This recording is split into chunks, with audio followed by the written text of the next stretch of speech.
Yo, what up, my guys, my gals? Like it up, comment, subscribe. Here we go. That's my baby. That's my baby. We're going at it at 110%. I just want 5 minutes of happiness, please. Just give me 5 minutes. And they scored. They did it. Left, feet left. What the hell was that? Oh, yeah! What the fuck are you talking about?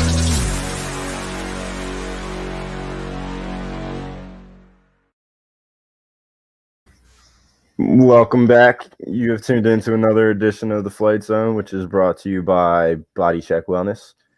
Body Check Wellness is a line of products that promote wellness, balance, and recovery by using the full-fledged potential of hemp.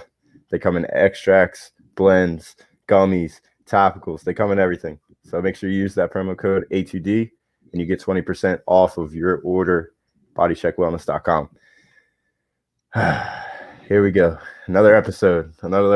Here we are. I'm very excited to be here. Evan is very excited to be here as well. And Tyrese Maxey went off last night. Tyrese Maxey went off.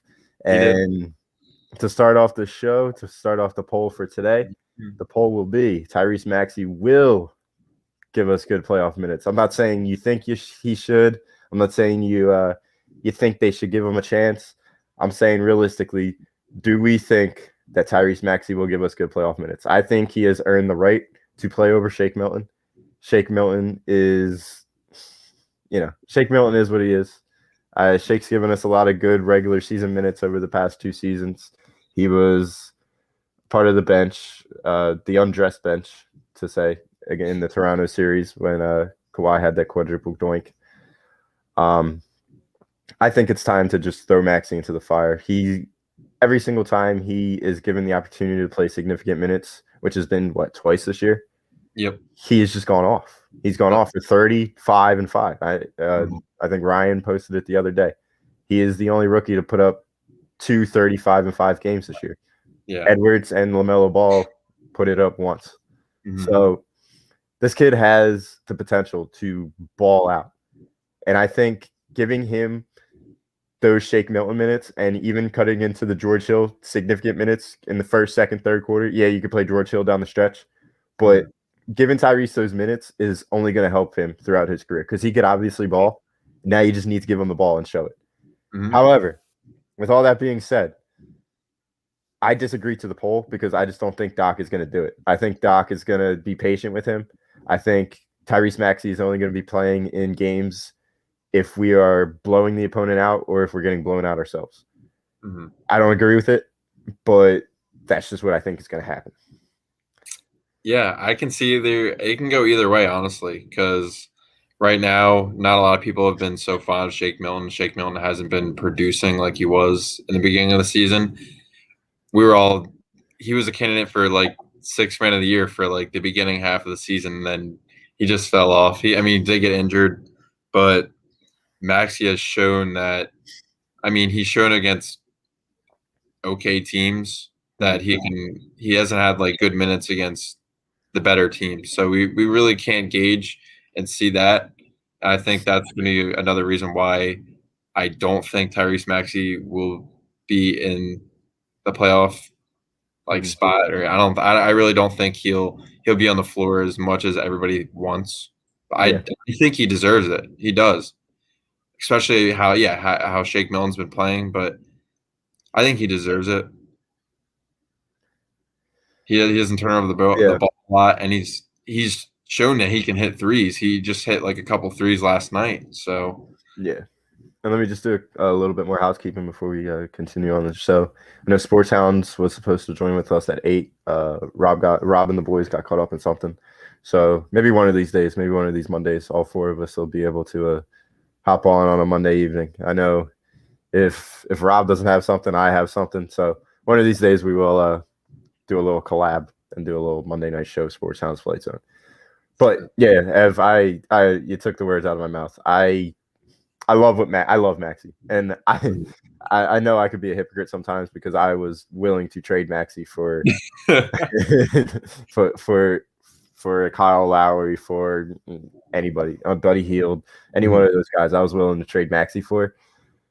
I'm starting to A little sweet spot, huh? yeah, I'm starting to go against that. I feel like this kid is going to be everything that we thought Marco Fultz was going to be. Oh, most definitely, yeah. He just needs the ability to knock down that 3-point shot at a 39 to 40% rate. He could step into that Seth Curry role, only he gives you much more on the offensive side of the ball, and he could develop into a better defender. That's what Tyrese Maxey needs to become, to play next to Ben Simmons and Tobias Harris and Joel Embiid. I agree. Let's get to our peeps in the comments for a little bit. Brian, I'm sorry. It's been a very long day. It's been a very long day. I'm stoked for the play-in tournament tomorrow. I've been watching a little bit of playoff hockey, Penguins and the Capitals. It's been a pretty fun series to start. I really wish the Flyers were in it, but beggars can't be choosers. We can't have all the nice things in Philadelphia, apparently. No, definitely not. I want to know the last time all 4 teams made the playoffs in a sports calendar year. Because the Phillies haven't made it since 2011, right? Yeah, it was. I mean, there was a point in time where all the Philly teams were semi-decent, but maybe they just missed out in the playoffs. They're kind of weird because we would have the Eagles who are going off, and then you'd have the Flyers who are just absolutely disgusting, like crap tier, bottom of the list. You know what I mean? But yeah. Then you have everybody's doing pretty well now besides like the Flyers, but they had an off year. But I can definitely see it happening sometime, maybe next year. I don't know how recently it happened, but I'll have to look that one up. Yeah, Brian. It's everything we've been saying. He's done whenever he's gotten the opportunity to play an X amount of minutes, and it hasn't just been like, here's your role, 10, 12 minutes a game. He needs to get into the flow of things, and once he does and plays significant minutes, he hasn't disappointed. A 40-point game earlier in the year, 30-point game yesterday against the Magic, and going against Cole Anthony, who I wanted Cole Anthony, and I don't know. Well, I don't know who's going to end up being the better player, but Tyrese Maxey, we got a freaking bargain for 23. Yeah. Oh, yeah. And we just got to appreciate how the last 2 drafts have been pretty good to us. Yeah. Maxey. Maxey and Matisse, man. Matisse and Maxey, man. I don't want to say the future's too bright because I'll just jinx it, but I just think those two, it's pretty appealing because you have 2, they're just so athletic. You got 2 younger versions of Seth Curry and Danny Green. The only thing is Matisse and Tyrese need to knock down the 3 the way Seth and Danny do. And if you have that, you have your starting lineup for the next 3-4 years at least. You don't have to go pay for any veterans or any like that, only off the bench. But and if you do go out and make a splash move and you get a 2 or a 3, there's no bad in having a Tyrese or a Matisse coming off the bench as your 6th man. No. There's no bad in that. Nope. So we'll see what happens. This Sixers team is definitely the most hopeful out of the teams in our town right now. You see the Phillies. You have our second baseman yelling at our manager. Yeah, you have the Eagles just flirting with mediocrity, and everybody's okay with that.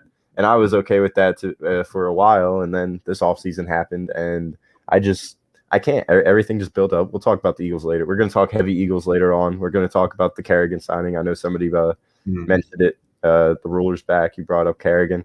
We'll talk about that later on in the show. We're going to start with Sixers and potential playing teams to begin, though. So what do you think about the playing tournament? I love that LeBron's in it. Yeah. It's funny because LeBron was talking last year about how people should compete to get in the playoffs, like all those bottom tier teams that are just barely on the cusp. Like I said it before in a few podcasts, I think it's more for the Western teams because it's been so loaded. I remember the Suns were just a couple games down from actually splashing an 8th seed. But I think all that play-in tournament, I think it's really nice because especially since LeBron is in it.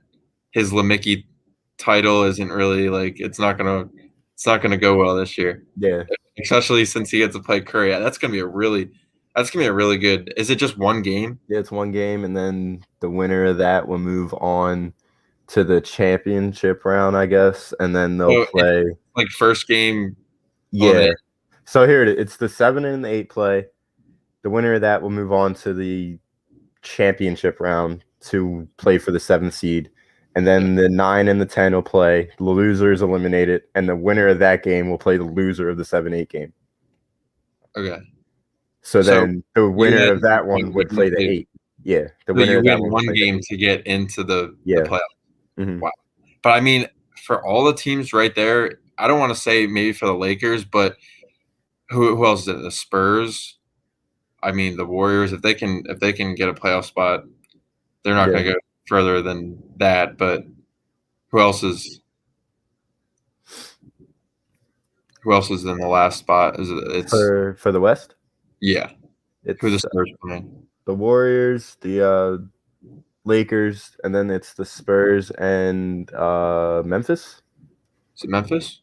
Let me look. I'll look real quick, but I like this little comment because Pop, I do see a little bit of D Wade and Maxey, and I know that's going to be a stretch. I think Wade would be Maxey's ceiling. I don't think there's any wrong in comparing that. And the way that Brian and Tom came at you was pretty funny, but but yeah, oh, wow. If Tyrese Maxey turned into a prototypical Dwayne Wade, we're winning more than one championship. Yeah, because you have a Dwayne Wade, you have a Shaq-esque and Joe, and then you have Ben running the show. Come on. Nah, we'll be traded. It's all right. All right, here we go. We lasted not even 12 minutes into the show, and there's already Ben slander. It's just one. 12 minutes into the show. We forgot to do the projected over/under of Ben slander by you before we even opened the show. It's 2.5. 2.5? I'm taking the over. I'm betting the house and taking the over. All right, so the Spurs are playing the Grizzlies. So okay. I feel like any team that makes it's kind of like a death sentence. You're either playing the Jazz or you're playing the Suns, who are both hot teams. Oh, I think the Lakers and the Warriors. Well, maybe not. I mean, it depends on Steph. If Steph becomes Superman, then the Suns and the Jazz are in trouble, depending on who plays. But I think if the Lakers do make it, they'll beat either one of those teams. Mm-hmm. I think they'll turn it up, which I hate to say because I hate the Lakers. Sorry, I'm not even sorry, Ralph. I hate the Lakers. I freaking hate them. Yeah, but that would be very funny seeing them get eliminated. Yeah. Wow. I don't think they will, honestly. You don't think the Lakers are gonna win in the first round, or you think they? I think they'll make the play-in tournament, but I don't know about the first round unless LeBron and AD are fully healthy. Yeah, it could be an excuse, honestly. I just don't like the way they set up that team. I don't like the way that basketball teams are being set up nowadays with the Nets, the Lakers, the Clippers. Like these guys are just forcing their way out of their towns, and they're just going and joining their friends. Or they're not even friends. They're going to join just elite basketball players so that they can try and win rings. And I just feel like that's not the way you do it. Mm-hmm. And I know I could be a little hypocritical there because I hate the Bucks, but the Bucks are building their team the right way. Yeah, the Sixers.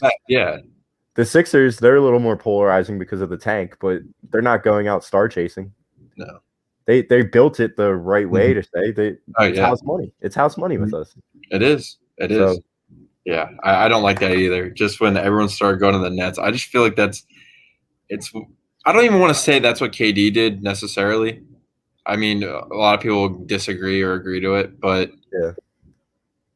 this is different because you have guys like Griffin, LaMarcus Aldridge who retired, but you have all those old guys who used to be good, or like Andre Drummond, and they just go and join that team. But I mean, they're not necessarily making the team any better because those sort of guys aren't going to get that many playoff minutes. Mm-hmm. I don't know. Here's a question. So you got the Wizards, you got the Charlotte Hornets, And then you have Boston and who's that eighth team? The eighth team. Drawing a blank. I'm drawing a blank too. So wait, it's Wizards. Is it Wizards Celtics? I'll look it up right now. I thought it was Wizards Celtics first round. Or yeah. Because I don't know if the Wizards went to the 10th seed or not. NBA. Yeah, it's going to be the Celtics, Wizards, and Pacers Hornets, I think. Pacers. That's How did I forget the Pacers? Sorry, John. Sorry, John. But yeah. So what? The Wizards are the 8th seed? Is that how that is? I think Did they end up climbing to the 8th seed? I thought the Celtics play the Wizards. Yeah, they do. So yeah, the Celtics are the 7th seed. Wizards are the 8th seed. They play tomorrow night at 9. And then the 9th and 10th. 9th is Indiana. 10th is Charlotte. So we have a chance at playing Boston, Washington, Indiana, or Charlotte. So out of all of them, who would you rather play? I think every Sixers fan would agree with me in saying the Celtics. Yeah. I don't really care. I don't really care about the Hornets. I don't really care about the Wizards. Like, I know all these teams we can beat, but the Celtics have had our number, and they're one man down. If we can't beat them, then there's just something wrong within the organization that we just If and I don't think it's going to happen. No. But it would be very sweet if we could finally get our revenge and beat Boston in a playoff series. I mean, they played us when we had guys down, so why can't we play them with one guy down? So yeah. And I know I could already tell. I could already see all of the Boston fans if we do end up beating them in 4 or 5 or 6, whatever it is. Even if we beat them in 7. In 4. Oh my gosh! Yeah. I hope it's in 4. I mean, 7 would be kind of funny, but I wouldn't want that for like us and our sake. Yeah. Washington just scored against Boston. 12 minutes left in the third period. Dude, I love playoff hockey. And now there's fans in the stands. Like, this was supposed to be our year. This was literally, like, the Flyers were we got the most hopeful team in this town. Like, playoff hockey is my favorite out of all of I know NFL can be a little different. But there's just something about playoff hockey. I don't know what it is. Especially when you're playing a team like a rival team, like the Rangers or the Penguins or the Boston Caps. Like, it's going to be a hell of a game. Yeah. Either way, like there's not really any, like, it's kind of like the NFC East. Like, in your division, you're going to be playing somebody hard the whole time. There's rarely going to be a blowout. So, I mean, unless you're like the 2016 Flyers against Washington when Mason missed that ground ball. I don't even want to talk about it. But, all right, enough hockey for the night. We're done with hockey. You know what would be interesting? I think my dream matchup would be Sixers against Boston, 1 versus 8, and then Brooklyn versus Washington, 2 versus 7. Because then you got Russ going against KD in a playoff series. Yeah. And I know it's crazy to think about, but if you got Russell Westbrook and Bradley Beal going against, are they even all going to be playing? That'll be a hell of a series. I don't even know. Because I don't know what Kyrie's doing. Kyrie's out in his own little world. Harden's coming off the injury, and Durant's been in and out all season. But if Durant and Westbrook play, and Westbrook's been going off lately, it brought him from 11th to 8th, in the last couple of weeks. Yeah. So I think that would be a fun series to watch. That would be, and then Celtics 6. It would just be a perfect. It'd be the best 1-8-2-7 series in a while. So I mean, with the Knicks and the Hawks, that would be a great one too. I think the Sixers dodged a huge bullet in not having to play the Heat in the second round. Dude, Milwaukee and the Heat are going to be a hell of a series too. That's going to be a hell of a series. But we really dodged a bullet. I was kind of hoping we'd win against the Heat just to have that, but it doesn't really matter now because they're in the bottom bracket, which consists of the Nets, the Bucks, and the Heat. That's like the oh wow, Yeah. shit. We really dodged a bullet there because we were playing the winner of the Hawks and the Knicks. Mm-hmm. Who would you rather play of those two? I mean, I'd rather play the Hawks. I agree. Yeah. But I think it would be fun to watch. I think it would make us more battle tested if we were to play the Knicks. You know what I'm trying to say? Yeah. Like, I feel like so. Do you want to choose the easy way or do you want to choose the hard way? And if the hard way is giving you that much more playoff experience, then I'm taking that. Because at the end of the day, we're still babies when it comes to Ben and Joe. Like, they're not 28 years old yet. 28 is the golden number to winning championships. Joe's 26. Ben's just turned 24. So, and that's another thing. They've already been to 3 playoffs. And their first playoffs were 21 and 23 years old. So we got to start giving them a little bit of slack there. This is the year, though. We all said we'll see. We'll see. I really hope Eastern so. Conference Finals or bust. So if we end up not getting past the Nets, the Bucks, maybe even the freaking Heat, I know that would be devastating if we didn't get past the Heat. But we always said it's you get to Game 7 in the Eastern Conference Finals this year. That is the ultimate goal. Yep. If we do make it there and we end up losing, I don't want any of us to be overreacting unless something just terrible happens. Ben averages 3 points a game. I can see. Then change needs to happen. There's slander number 2. So now you have one left. That doesn't count. In an hour and 40 minutes. Now you have one left in an hour and 40 minutes. I'm getting my money today. That doesn't count. That does not count. Wow. But yeah, I really hope everyone can stay healthy as well. I think that's always a concern in the playoffs because you always see Joe flopping on the ground. Always flopping on the ground. Like, I don't know if you saw yesterday. It didn't even matter, but the one player that literally ran into the stands, like the game that means absolutely nothing. I think it was like Tucker or something like that. Literally ran a fan over, but for a game that had no meaning whatsoever besides the contract next year, maybe on a G League team. But I thought that was pretty funny. Hey, always get what do you think about the younger guys? It was a fun. Did you watch the game yesterday? Yeah, Paul Reed. Paul Ball is legit. I just don't know what it is about him, but every time I watch him, he's just a walking bucket. Yeah. So maybe he gets some. I know he's never going to get any playoff minutes unless we're blowing somebody out. But Paul Reed can play basketball. Yeah. He's the G League MVP. Yeah. He's the G League MVP. That's pretty much like I don't know, like the 20th best college player or something like that. I don't know. I like that Furkan didn't get a lot of minutes. Hopefully it stays that way throughout the playoffs. I like that. Mike Scott. We're gonna since we're gonna start this BS about the Ben slander, we need you with the Furk slander. Well, mine is, I'm talking about our second best player, and you're talking our most important player and our second best player, and you're talking about some bum that's not going to be in the playoff rotation. He's the second best player and the most important player on the team. Okay. I should change the poll. I want to see how many people think that Ben Simmons is more vital in us winning than Joel Embiid. I just want to see that. There's no debate that Joel Embiid is clearly a better basketball player. I think people say Joel. Well, I want to see how many people would say Ben.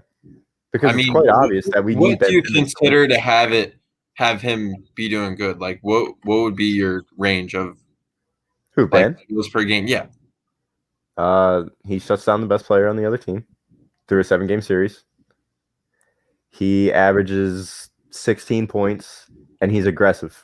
He needs to be aggressive, and he needs to continue to take those jump shots throughout the game. You can go that way, or you can go the Tobias Harris route and being that closing guy.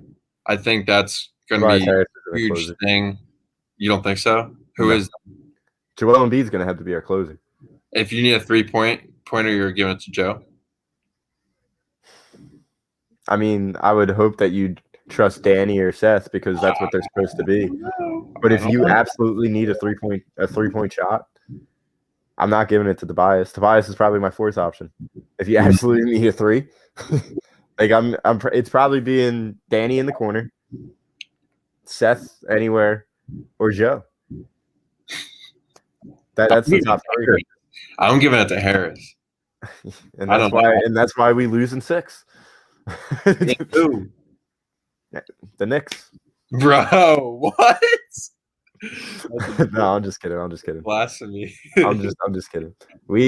There's no reason why any of our round 1 or round 2 series should go more than 6 games in each of those series. Round 1 needs to be at least 5 games, or at the most 5 games against the Celtics. Yep.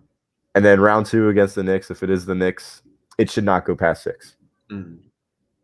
It shouldn't, but you never know. With us. Well, are we still on that winning streak against the Knicks? What is it, 19? 18? Yeah, Ben hasn't lost a game to them since, like, ever. He's never lost against the Knicks, so for sure we beat the Knicks a lot. Yeah. I think so if Simmons is undefeated against them, maybe our last loss against them was maybe 2018. Because I really don't remember losing them any. Like, there's games that were really fucking close, but I really don't know when our last game we lost against them. Yeah, I don't know. I don't think we lost them this year, and we were on a high winning streak this year. I think it's like 17, 18, or 19, one of those. I don't think it's 19. I remember their last win against us was like Carmelo over TJ McConnell or something like that. That's all I remember. Why do you got to throw TJ McConnell in here? So all right. Greg's saying that if Maxey's giving up big minutes, that'll be a bad thing. I don't see how it could be a bad thing, because if he's playing well, Doc's just not going to throw him minutes. But if he's out there, it means he's playing well and he's on a run. Like, Doc's going to pull him right away if he's throwing up ill-advised shots or if he's unable to perform on the defensive side of the ball. So I don't think it'll be a bad thing. I think taking minutes away from Shake Milton is a great thing. I think taking minutes away from Furkan Korkmaz is a great thing.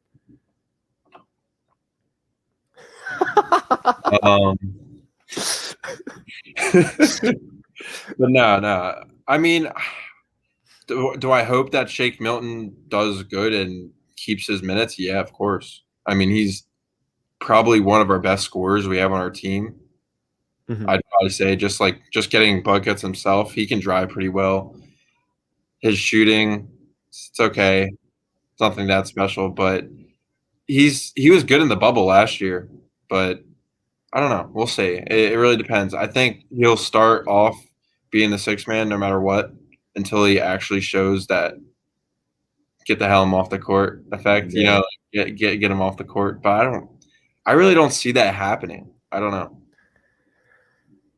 Pop, there's no debate. It's clearly Embiid so he's saying that Embiid is clearly more important than Simmons. The win share was 63 games if Embiid didn't miss time. Enough said. I mean, Ben didn't go on a 4-game losing streak when Joe was out this year. Like, how about enough said there? Like, It's quite clear that when Ben is not on the court and Joel struggles. Ben struggles at times when Joe isn't on the court, but Ben can still find other people to distribute the ball to. Like, Pop, I don't think you're a Ben hater. I really don't. I just think you probably just love Embiid. I love Embiid. But we can't take away what Ben Simmons is to this basketball team. He is the facilitator, and he is the defensive anchor. Yeah. Without that, we're not the number 1 seed this year. Because guess what? Joe missed, 19, 21 straight games? And throughout that whole time, Ben Simmons was playing every minute. And when Ben was playing every minute, we remained the 1st seed. We didn't skip a beat. And then when Ben was out for those 4 games, guess what? We did lose the number 1 seed. Because we were on a 4-game lead. There was more of a sizable lead when Joel went out. Okay, but it still remained the same. We didn't lose. It was the 21 games, 19, 21 games. That's a lot of games. At the end of the day, we're still the 1st seed. So in part of Ben Simmons and Joel Embiid. I'm not saying that Joe isn't. I'm not I mean, saying there that Ben is better was than Joe. games there, Jimmy. There was games where Ben wasn't even scoring 10 points. Tobias Harris was carrying that at that time. All right, and then what happens when Ben is out? What does Toby do? He goes into a shell of himself. Then Danny Green goes off. Okay. Are we winning games? Are we winning games? We lost like 2 games in that whole. Well, how many games did we lose in a row? Was that only like 2 or 3? What, when Joe was out? When Joe was out or when Ben was out? When Ben was out. Ben was out for 4 straight games, and we lost all 4 of those games. All 4 of them? Against what teams, though? I don't know, dude. Let me pull up the schedule for you. But you're the number 1 seed at the time, so you shouldn't be losing 4 games in a row as the number 1 seed. Because that means you're clearly better than everybody else. I wouldn't say the Sixers are that much better, if even better than the Nets. So, and that's when the Nets were going on a tear. James Harden was carrying that team. So, oh my God, Greg. Oh yeah, I agree. He could be in the game, dude. He really could be. So what? He's gonna play 0 minutes up until the last 15 seconds of the game. Nah, he's gonna get. Let's guess who's getting the ball. Let's guess who's. We're gonna put Furkan Korkmaz in the game when he hasn't played 1 freaking minute. He's gonna get minutes, Jimmy. I bet you he gets at least 15 minutes. He will not be getting any minutes in the Eastern Conference Finals.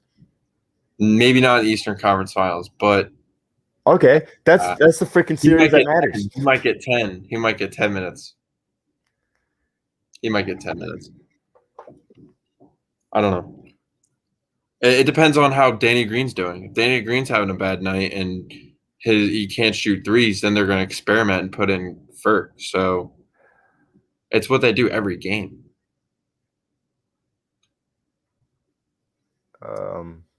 What's up, Pete? Agree to the poll, or at least I want to give him the quality minutes.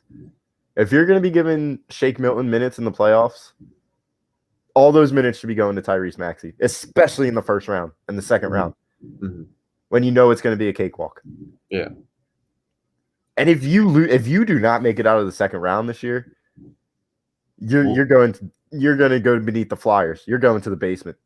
You're going to the freaking. What the hell happens after that? If we don't make it out of the second round this year? Yeah. What do you think happens?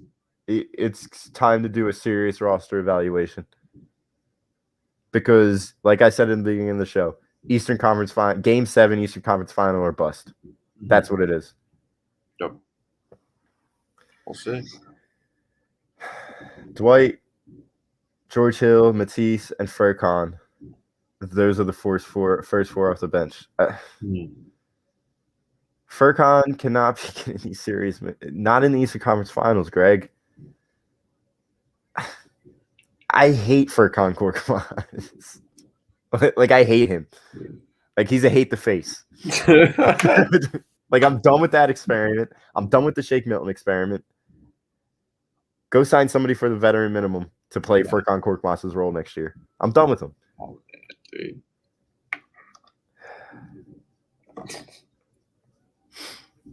I'm not a Ben hater, but his aggression is not the same when Embiid is out there. Harris balled when Embiid was out. Someone had to pick up the scoring. Something we need Ben to do in the playoffs. At least 15 to 18 a game. Yeah, that's what I said. I said Ben needs to be scoring 16 points a game. That's what needs to happen. If he scores anything, he needs to score 16 points a game, and he needs to stay aggressive on the offensive side of the ball. Because it's going to open up the floor.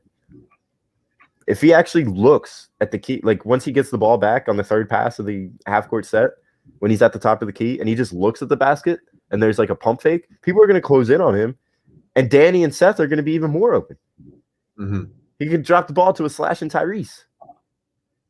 Like, there's so many things you can do if he just stays aggressive. And that's what I'm saying. I'm not going to ride and suck off Ben Simmons all freaking playoffs.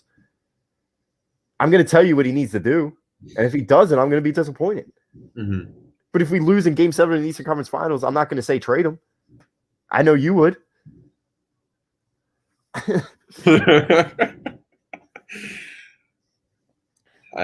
Yeah. Bucks, Golden State, and then Phoenix. Right? No. Yeah, Phoenix. And I know that Golden State one hurt. If Ben plays in that Golden State one, we win. If Ben plays in the fucking Phoenix one, we win. If Ben plays in the Bucks, we win at least one of them. We're not losing back to back to the Bucks if Ben is playing. So we easily go 3-1 as opposed to 0-4. Those were pretty good teams, Jimmy. Okay, but you're the number 1 seed, and you have the MVP on the floor, and you have your Lord Savior Jesus Christ, Tobias Harris, who's dropping 25 points a game for you. When you have that and the MVP, you shouldn't be going 0-4. You at least split it. Ben Simmons would at least split that little bunch of games, and I guarantee that. I bet the house on that. He could have, but he was hurt. So I really don't even know what to say to that. I really don't. I mean, any team without their star player, their all-star player, like you have to say, I mean, they're not going to perform usually better. Yeah. Yeah. Yeah, I agree to that. I agree to that comment, Greg, if we don't make it past the second round. But I totally disagree with that. He has never played good playoff minutes. He was dressed in street clothes in Game 7 of the Bucks, or not the Bucks, the Raptors series on the quadruple doink. And then last year, are you going to count that as playoff minutes? That complete annihilation that happened to us against the Celtics? I almost said a colorful word, but I didn't. But yeah. I don't think he's played in playoff wars before. Okay. I just don't see that. Furkan Korkmaz is just, if he's playing significant minutes in the second round, first round, okay. That's only if we win in 5 games, but he's not going to be playing. There's no reason for him to be playing significant minutes. Mm-hmm.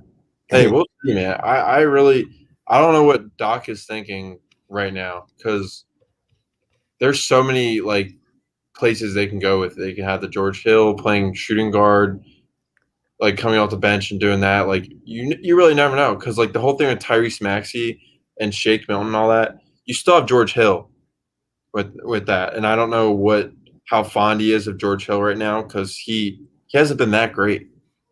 Yeah, and he can't really give you that. He's still trying to find his fit in this lineup. Yeah, I don't want to say spark that Tyrese gave us, because it wasn't. I mean, it wasn't against any really important teams. But if you give him a chance, you should. Like in the first and second round, you should. Yeah. If you're up, even if you're not up, like you just got to change stuff up sometimes. So yeah. The only thing that could be a little bit concerning is he hasn't played a lot with Ben, and they've clearly committed the future to Ben. Yeah, as that guard. Is he going to be able to mix well with Tyrese? And I feel like honestly, you could experiment. You could experiment with that in the first round. Yeah, and if it works out, you keep doing it. Yeah, Boston just tied it against Washington 3-3 now. 4-4 now, or 3-3 now. Yeah, 2 minutes left. Wow. But yeah, I think that first round, second round's playoff series, I think that's the time to experiment with Ben and Maxey, because they haven't really been on the court at all. And if you could experiment them in playoff minutes against weaker teams that you should beat in 5, why not? Why not? I mean, I wouldn't be opposed of him. Like when D Rose comes in, I wouldn't be opposed of him guarding like Derrick Rose or you know. We'll see though. It's hard as hell being a coach. It really is, because like we can't even wrap our heads around who will be playing in these playoff games. Because we are a deep team after all. It's just, who do you trust in crunch time? I trust Joe. The one thing that Joe really does need to work on is the refs aren't going to give you every single call in the playoffs, and he needs to get that through his head. That's what killed us in the first Boston series. We all thought Aaron Baines hacked him, which I think he did, but that's the type of calls you're going to get in the playoffs. Like, we'll see what happens this year. Like, usually the refs hold their whistle a little bit, but we'll see what happens. We'll see what happens. Yeah, Pop, I want him to shoot that open jump shot. I really, really do. And I've been saying it the whole season. Maybe he's just been hoodwinking us, and he's just been saving it for the playoffs. It's an all-time prediction of mine, and if it goes through, what could I say? I guess I'm just that good, right? What's up, Chrome? I don't think we'll get any significant minutes from Maxey in the playoffs, honestly. Maybe the last guy in the rotation, but Ben shortens up in the playoffs. Yeah. So I've been thinking that our bench is going to probably be George Hill, Matisse, and Dwight getting the main bench, being our bench production, especially when the bench shortens. But I think Maxey needs to be that fourth guy. And if George Hill is still struggling on the offensive side of the ball and in the offensive half set, that's when Maxey needs to go in, not Shake Milton. That's when Maxey needs to go in. I mean, I think really the thing with Maxey, I think they're looking at more of on the defensive side more than offensive. Shake Milton, I think Shake Milton's a better defender maybe than Maxey, but George Hill is a good defender for his size and being a guard. So it really depends on which approach they go towards, the defensive or the offensive. Like if Thibel's in, I don't think you'll see George in. You know what I mean? Like, yeah, we'll see. Because there's really only one guy in that starting lineup that you can't trust defensively, and that is Seth. And if he's struggling on the 3-point side of it, that's when you bring in Tease. You know, I know I said no more hockey, but I'm just thinking. Like Boston was supposed to lose a lot this year. They lost Krug, and Washington was supposed to be old. Pittsburgh was supposed to be old. We were supposed to be better than all these teams, and it just pisses me off. Like every time I look at your Flyers sweater behind you, and then I look up at the freaking playoff hockey game 2, tied 3-3 with a minute and 52 left. I'm like, what the hell happened? Yeah, you know who this player is? Who is that? Just guess. That's definitely Ghost. Yeah. I see the 5. So it was either Ghost or who else is in the 50s? I don't even know. 55, Sam Marin. It's one of them. 56, Eric Gustafson. Yeah. He's not even on the team anymore. Or it could have been just 5, Braden Coburn. I don't know. Wow. It's just I got a Drew sweater. That's it. Yeah, we got to come back different next year. Like I don't know what has to be done, for the exception of like bringing a sniper and defenseman. I mean, like we can do that, but are they going to mesh? They should. I mean, hockey's one of the most. I feel like team chemistry in hockey is probably one of the easier sports to develop team chemistry. Oh yeah. I mean, I feel like we have sometimes too much chemistry where we're just passing the damn puck too much. Yeah, that pisses me off. We had that issue this year and a little bit of last year in that Islanders series. Like you just pass it.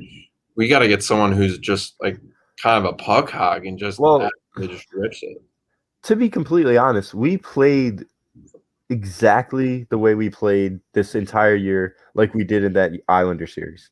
It was be horrible on the offensive side of the puck, on the offensive side of the rink, and have Carter Hart save our lives. This year, Carter Hart couldn't save your life. And that's why we were the 5th worst team in the freaking division, or 6th worst team in the division, when we were supposed to be number 1. Wow. Carter needs to come back stronger. That's very true. But you need to put a defense up around him, and you need to put up viable scorers. And look, they've made the play. I saw A2D post a couple weeks ago. We're due to make the playoffs next year. We've made the playoffs every other year since we made the cup run or whatever. Or 2 years after we made the cup run. Yep. So it's gonna happen. All right, I promise. No more hockey. Nobody cares. Just when I said. Yeah, is that your burner? Is that your burner? That might be Carson Wentz. Carson, if that's you, I might faint right here. He apparently he's a huge fan of me and he loves the show. Yeah, I'm a huge fan of you too, Carson. Fly Eagles fly. You want to get in a little bit more Eagles or should we wrap it up with the Sixers? We can wrap it up for a couple more minutes with the Sixers. All right. My final thoughts are: first of all, you need to make it past the second round. There's not even a question, no debate there. You need to make it out of the second round. Ben, you need to put up 16 points a game. You need to play your butt off on the defensive side of the ball like you've been doing all year. Joe, I need you to give me 35. Tobias, I need you to give me 25. And That's a tall order. That's a tall order to have every night. Yeah. Well, you need to win 16 games. That's all you need to do. You need to win 16 games. Danny and Seth, you need to be consistent on the 3-point line. That's what needs to happen. And if all that happens, and I know it's a lot, but if all that happens, then we're going to be marching on Broad Street. Mm-hmm. Without masks. hey, June 5th. June 5th, I'm going to be officially chipped. Oh, no. The second shot is coming up June 5th. Oh. So I'm excited for that. I'm excited to, take off my mask because that's what President Biden said. You can take off your mask if you're fully vaccinated. I will obviously keep on accommodating to the grocery store rules, the mall rules. I will wear the mask there. But let's go. Let's go back to normal life. Let's march down Broad Street. Let's get a full stadium in the league. Full stadiums, man. Killed the Flyers. Would have helped the Eagles. Going to help the Sixers when what is it, up to 75%? I don't even know. It's dude. I think they're up to 50. It's going to keep on rising. It's going to keep on rising. I really hope if they make a finals run, they better bump that shit up to like 75 or 80. Mm-hmm. That's going to be important come playoff time. Yeah. Yeah. Pop. Yeah, I agree. 30 from Embiid, 24, and closer to 24 for Harris. I think Embiid's going to need to be scored even more than that. And, Ben needs to score into that range. And Curry and Green just need to stay consistent. I don't care how many points they just need to stay consistent. Yeah. If you got to have a big night out of one of those guys, I think that's pretty much a secured win. If you're getting what you need from Harris, Simmons, and Embiid, and one of those guys has a big night too, it's going to be a win, especially from Curry. I think we talked about it the last podcast. We both think, right? I think you said Curry was as well one of the key factors. Mm-hmm. I mean, is he a huge part of our team? Not necessarily, but his success will take us over the top, I think. Yeah, it's going to be a combination of Curry and Green, of that X factor. Somebody has to be making the threes, because if you have no threes, you're back to square one like we had last year. Yeah, so, and shooting threes. I hate him. I'd rather have 5 Furkan Korkmaz. Oh, I know you have Al Horford on our freaking team. Forgot what I was gonna say. I was about to say something about Ben, but I'm not gonna say it anymore. Go ahead. No, I'm keeping it. I'll keep my last one for later. Okay. What was I got? All right. It'll come back to me later. Curry averages 12 a game. No, I'm not sure what Green averages. Yeah. Well, if both of them are averaging at least 10, I'll be fine. Mm-hmm. I'll be fine. It also depends on what they're doing with the bench. I think that was what I was going to say. Yeah, go ahead. Yeah, that's all I really had to say. No, the one thing I've been worried about it since the freaking trade deadline is how consistent are these young guys going to be coming off the bench? And our solution to that was George Hill. And we all know how George Hill's been working out for us. So if we do end up losing in 7 in these conference finals and it's because of our bench, we're all going to be kicking ourselves in the asses. Mm-hmm. I can't stress to you how pissed off I'm going to be if our bench blows it. Mm-hmm. Because come on, I know Matisse is great and all, but if he's inconsistent on the offensive side of the ball and he can't score, you need to score points to win. I know defense wins championships, but you need to put up points to win. Mm-hmm. Yeah. Dwight Howard, is he going to get 16 technical fouls again? And then what's George Hill going to do? What's Shake Milton going to do? Because that's what happens when he gets kicked out of a game. You know who's coming in? The regional manager. Your boy. Oh, yeah, I was just about to get it. So Mike Scott. Is Mike Scott going to be getting freaking minutes? PJ Tucker could have got those freaking minutes, but he ended up going to the Bucks. Eric Gordon could have got minutes instead of Furkan Korkmaz. Wow. Right on cue. Wow.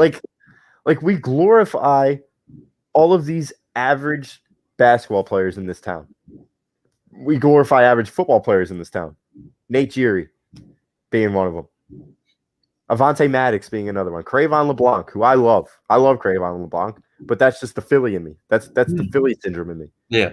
We like to glorify average athletes because we don't know any better. These people don't give us the freaking star power that we deserve because us, the fans, make us a top-notch market in America when it comes to sports. Yep. And only having Bryce Harper as a free agent, not being homegrown, that kills us. I mean, That's why we love guys like Furkan Korkmaz. Yeah. I mean, we love the guy. We love the guy like Jalen Mills because he had green hair. He wasn't going to make the team. He wasn't going to make the team that one year. Yeah. He just had green hair. So we're like, oh, we love him. He's Philly now. But no. I know what you're talking about. Yeah. I mean, I don't even want to say TJ McConnell. It's just, but his was a little bit more respectable because he was always given that 110% every. That's all we need from these players. Well, and you see what he's doing for Indiana. He's putting like player efficiency rating is not something to joke about. Like his PER is great. It is. Because he's a good basketball player. It is. I agree. He's not an average athlete. No. He's an above average athlete that deserves to be praised. Yeah. But some of these other guys that we just praised, Shane Gostisbehere is another one. He had freaking 15 goals in how many games? And then everybody made him out to be the next freaking Chemo Timonen. He's not. He's not. I don't think. His value. What has he done? What have the Sixers done in the past 4 years? Furkan Korkmaz has been good for 72 games. If that. He didn't do anything in the first 2 playoff runs. If he did anything last year, it led us to a freaking 4-game sweep in the first round. Now all of a sudden that we got the 1 seed, Furkan Korkmaz deserves to be the 6th man of the year. Get out of here. He's not going to be getting significant minutes because he's not that good of a basketball player. Yes, he shoots threes. But if you can't play defense, you can't be in a playoff rotation. I'm sorry. He's not that bad of a defender, though. He's not. Jamie, he's not. You're going to make me pop a blood vessel. Come on. He's not that bad of a defender? He's not that bad. He's gotten a lot better from what he was before. He sucks, and I can't wait till he Curry's gets not any better of a defender than he is. I can't wait until he gets paid this year because he's not going to get paid for us. Yeah, he will. He's gonna get like $10 million a year. Pop, I'm just saying, people praise him like he should be the 6th man of the year, and he's not. And I hope I'm wrong. I hope Furky puts up freaking 18 points a game, and he's the freaking Finals MVP. I hope he is, but it's not going to happen. I know 2 players it won't happen for. So who? No, nobody. May 22nd. All right. Thanks, Mom. Thanks, Mom. Who is that? That's my mom. That's your mom? Yeah. Oh, shit. That's actually pretty cool. 100% on June 11th. Yeah. So what will that be? Hopefully we're still. That'll be like the second round. End of the second round. End of the second round. Yeah. Imagine a full house going against the Nets in Game 7. Wow. Hopefully it's not Game 7, but yeah. Wow. Just a matter. Wow. This is what I'm saying. Like just people defending him. He has though. He has gotten better. He takes charges. He takes charges. Yeah. You know, you're a Silva hater, and you take charges in a regular season where nobody freaking played. In a regular season where nobody played. Nah. Fuck that guy. I hate him. And it's not even him personally. It's his fans. It's his defenders. It's his face. Let's go to the Eagles. It's his face. It's not him. Let's go to the Eagles. All right, let's go back to Carson. Fly, Eagles, fly, baby. Yeah. Here's another hint of optimism. I hate being this guy too. And I say it every single podcast. The Eagles did this to me. They turned me into a pessimist. Freaking front organization turned me into a pessimist. What do we think of the wide receivers? What do we think of Hurts? How do you think we'll succeed with our new coach? You want to answer that first? I'll go first. Yeah, I think our wide receiver core is going to be pretty interesting this year. We don't have that stone cold stunner. We don't have that guy who's a star. We have Jalen Rieger. We have who's Devontae Smith. unproven, who's still unproven. Yeah. Really, you got Devontae Smith. I meant still unproven. He just got drafted. You have Hightower, unproven. Watkins, unproven. You have a lot of players that you drafted in the last 2 years that are going to be leading your wide receiver core. You're going to be what do you call it's going to be cut. Number 19 is probably going to be cut. I don't know. Umbrella guy, umbrella man. Yeah, umbrella with his mom under it too. You think he's going to go down to Miami with Matt Collins? He probably will, and he'll probably be the next like Antonio Calvin Brown, Johnson, Megatron. But no, it's gonna be interesting this year because you still got Goddard. I mean, even though he's not a wide receiver, it's still a pretty big deal. Yeah, you don't have that one guy who just sticks out. It'll be a very young core. Yeah. Hopefully they can stay healthy. I think that's a pretty big thing too with the whole this year and behind Hurts' success. So, What do you think about the wide receiving core? Well, I think the wide receiving core and the QB and the coach is going to be those three positions in particular are going to be the reason whether we are average or we're 4-11-1 again or 4-12-1 again, whatever you want to say. It's going to be dependent on those three positions. I have faith in the receivers. I think Rager's going to take that step, especially with Devontae Smith being on the other side. I think he is he's kind of like not there. I mean, emotionally, like we kill players. Yeah. As soon as they get drafted, we kill them. Like all this. Well, rightfully so, because you had Justin Jefferson right in your fucking lap. Yeah. And you decided to go for that guy. At the end of the day, that's not his fault. Yeah, and that's where the mental toughness comes in. Yeah. Andre Dillard doesn't have it. I think that's a lot of things that the Eagles, the Sixers players that come in. Fultz had that issue. Simmons has that issue. Yeah. I mean the Phillies. Some of the Phillies players have that issue. It's just some of them just can't take the heat. That's all it is. And if you can, you'll be fine. I think you just put some Ben slander right past me because I saw that. I saw Howie Roseman say Smith is going to be a bust, and then your Ben Simmons slander went right past. That wasn't slander. That was not slander. Dude, how can he not handle the media? He just can't. Dude, he can't handle people saying he can't shoot and all that, so he doesn't shoot. He's embarrassed to shoot, Jimmy. Yeah, but his shot's wet. He's been hiding the film. Oh my God, dude. He's been hiding the film. Give us your money then, Ben. If you're scared, just give us the money back. Go join the Lakers. Go join the Clippers. Do you want to tell him your like man crush that you have on FurCon so Rodney knows that you don't hate him and it's just me? Yeah, Rodney. I have a crush. Yeah, that's my man crush. Yeah. Yeah. Smith will definitely be a star pop. I'm not worried about him either. We just don't have that one veteran guy that I mean I can see Smith being a star. I'm not saying he has no potential to be a star. You're just saying we have no veterans that are like legit. Yeah. I think that's Greg Ward's probably our most legit veteran, right? Yeah. He's played 2 significant seasons. Mm-hmm. So look, here's what happens with the Eagles. And we're gonna give our record predictions in 5 minutes. I don't know, 5 minutes or so. Mm-hmm. The receivers, Jalen Hurts and Nick Sirianni's offense is going to make or break this team. We're either going to be 10-7, 9-8, or we're going to be 4-13, 3-14. Mm-hmm. The offense needs to click on all cylinders. We need to sign one more corner. If we sign one more corner, our defense is going to be good. I think our defense is going to be above average.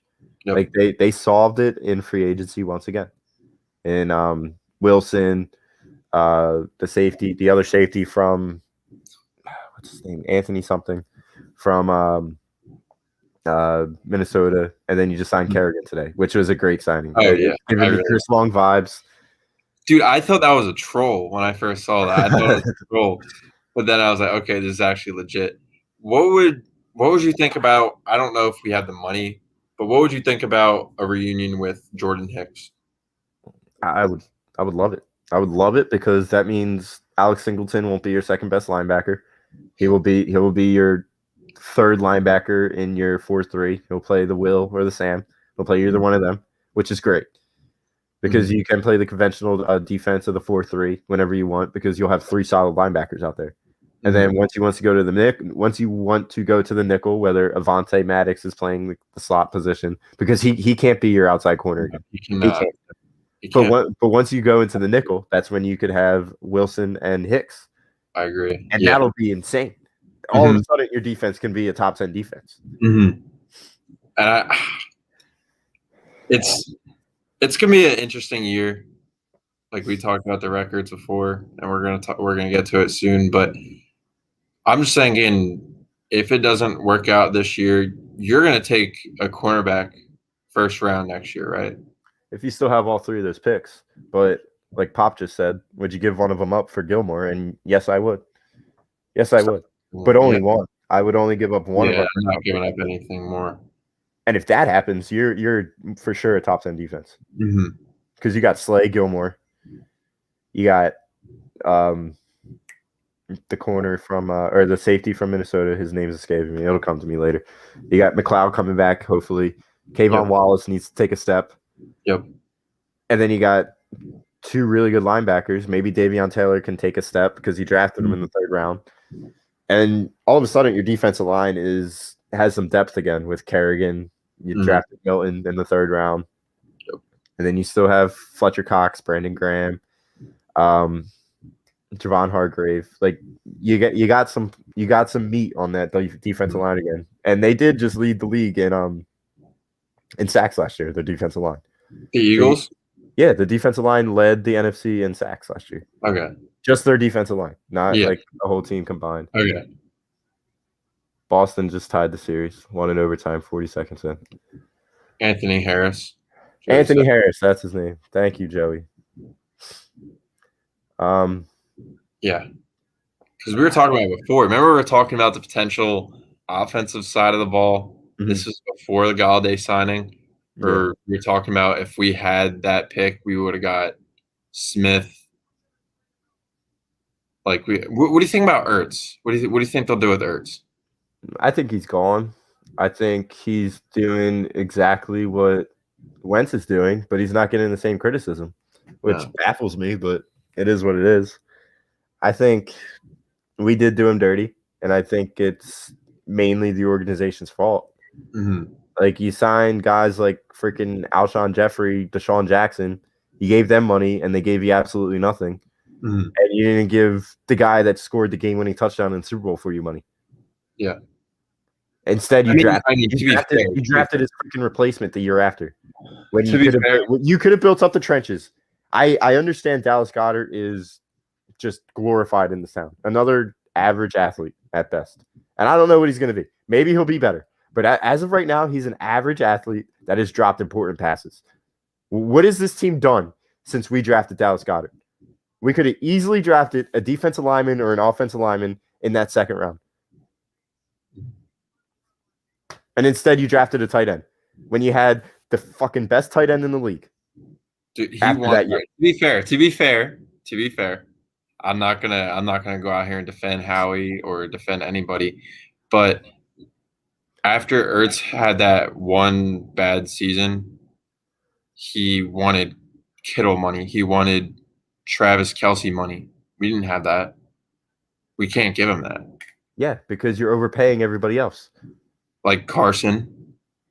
So what, you just weren't going to pay Carson? I was going to pay Carson, but not – what was he? At one time, he was like the 2nd most high paid in the league. He was the 3rd best football player voted by his colleagues after the Super Bowl season. And you're just not going to pay him? It's not like you paid him to be the fucking highest paid quarterback in the league. Quarterbacks are being paid way more than him right now. All right. And that's what I'm saying, Pop. All these teams in the fucking division take players to fuck with the others, to fuck with the other teams. And that's why we did that. We kind of did that with the Giants. to be honest. Yeah, and this is why the division sucks so much. Because the teams don't take players that they need. They take players that their opposition needs. That's why we're the worst division in the league over the past 2 years, 3 years, 4 years. Yeah. All right, let's go on to the schedule because that'll bring out another point that I need to talk about this pitiful organization. And I know Tom and Ryan on Monday Morning Quarterback earlier today, I sensed a little bit of optimism in Tom's voice when they were discussing the schedule and how, yeah, they do have a shot at making the playoffs, winning the division. There's always a chance with the quick turnarounds. But if we're being completely honest, that really only happens in this division because there's never a repeat division winner. Nope. The good football teams stay good for a little bit. We were a good football team for 1 year. Over the past, 13 years? It's time for us to stop being mediocre. It's time for us to stop being average. And the longer that we keep sliding and slipping right into the playoffs on the last day as the second wild card, as the third wild card, as the division winner at 9-8, there's never going to be any change in this organization. Nope. The thing we need to do is get Howie out of here. We need to get a legitimate CEO of this football team. And it starts with a head coach, a strong head coach who won't take no for an answer. Yep.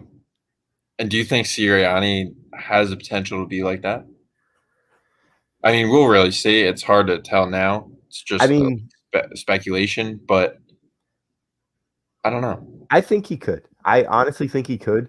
But as long as Howie and Jeffrey are up there, that guy has no shot. He has no shot. And you and I did a little prediction analysis of the schedule earlier today. We both have 10-7, 9-8, maybe 8-9, 7-10. We're going to be a 500 football team again, and that's only if Jalen Hurts is, slightly above average. Because if he isn't, then we're 4-12 or 4-13.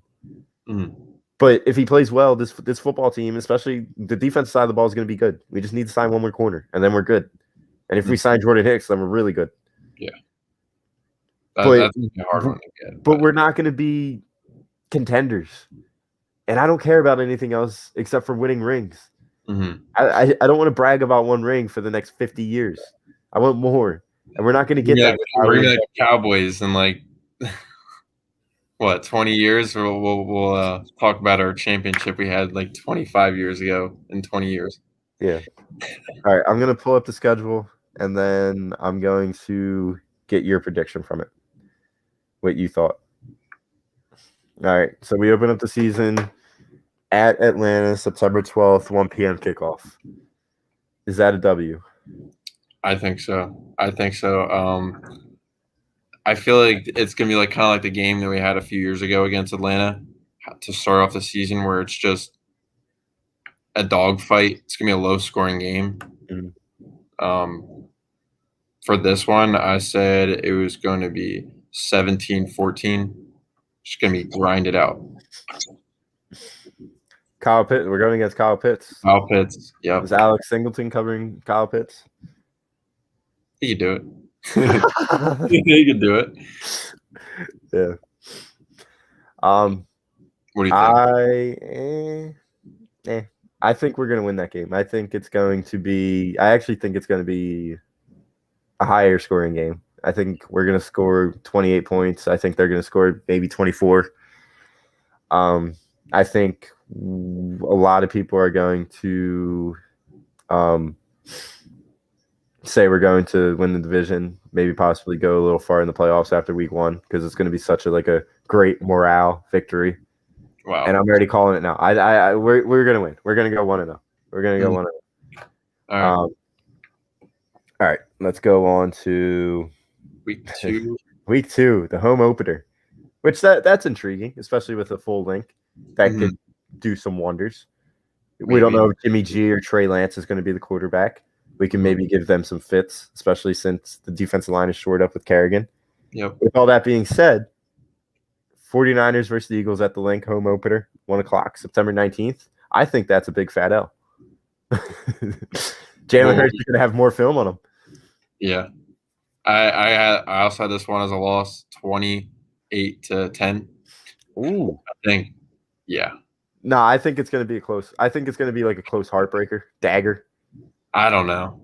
I really don't know because it depends on who the quarterback is. I feel like if it's Jimmy G, I feel like it's going to be kind of crazy to say we'll have a better chance if it's Jimmy G. I feel like. Trey Lance? Is North Dakota State going to come back and kill us? You film on Trey Lance. So if you want to really go with that, you do it with the Hurts. So we don't have no – I don't know. It could go either way. If Trey Lance is playing, I still see them losing by maybe 3. Yeah, I don't know about score prediction. I think our defense is going to put up a good fight against them. I think it's going to be a low-scoring game, this one. I'll say maybe like 19-10, maybe 19-13. Yeah. But yeah, I think it's going to be miserable. That's why I'm not going to buy any tickets to the 49ers game. No. But yeah, Pop. This team is going to be a shit show as long as Howie's in charge. We're going to continue to stay a 500 average football team that gets bounced in the wild card round or the divisional round. Yep. Jay says that we're going to beat the 49ers by 11. I like the optimism. Rob, sorry you couldn't come on the show this week. Maybe we'll do a collab next week. Howie P is an idiot. I think he's definitely talking about the troll that said. Yeah, the troll that we had up there. Yeah. Smith is going to be a bust and the Sixers ain't making it past. Maybe so. It must be the name. Yeah. Howie Roseman, Howie P, Howie Mandel. All those Howies are just weird. It's his burner. It's another burner.